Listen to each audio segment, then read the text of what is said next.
Hi అండి. Welcome to ఆలయ రహస్యాలు. ఈరోజు మనం తెలుసుకోబోయే కథ ఓ భక్తురాలి నమ్మకానికి శివుడు ఇచ్చిన ప్రత్యక్ష సమాధానం. ఇది నిజంగా జరిగిన సంఘటన. తమిళనాడులోని తంజావూరు జిల్లా వేదరణి అనే గ్రామంలో ఉన్న శ్రీ వేదరణి స్వామి ఆలయం దగ్గర 2004లో ఓ అద్భుతం జరిగిందండి.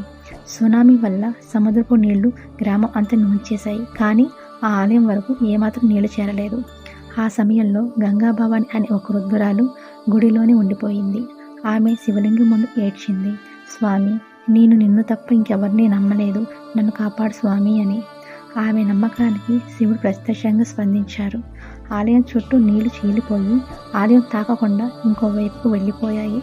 ఆ ప్రాంతంలో ఇప్పటికీ చెబుతారు, ఆ రోజు శివుడు స్వయంగా గుడిని కాపాడారు అని. అందుకే అంటారు, భక్తికి భయం ఉండదు, శివుడు ఒక్కసారి దయ చూపిస్తే ఆ దయకి వాన, వేకువ, సముద్రం, సునామీ, పాపం, పుణ్యం ఏది అడ్డురాదు. ప్రపంచం ఎంతటి సంకటంలో నెట్టినా శివుడి దయ ఒక్కసారి వచ్చిందంటే ఆశ్చర్యాలు జరగక మానదు. అందుకే అందరూ ఒక్కసారి హరహర మహాదేవ శంభో శంకర అని స్మరిద్దాం. ఓకే అండి, ఈరోజు తమిళనాడులోని ఒక వృద్ధురాలికి జరిగిన ఒక అద్భుత సంఘటన తెలుసుకున్నాం కదా. మళ్ళీ నెక్స్ట్ వీడియోలో మళ్ళీ కలుద్దాం. అంతవరకు ఓ నమ శివాయ, ఓం శ్రీమాత్రే నమః.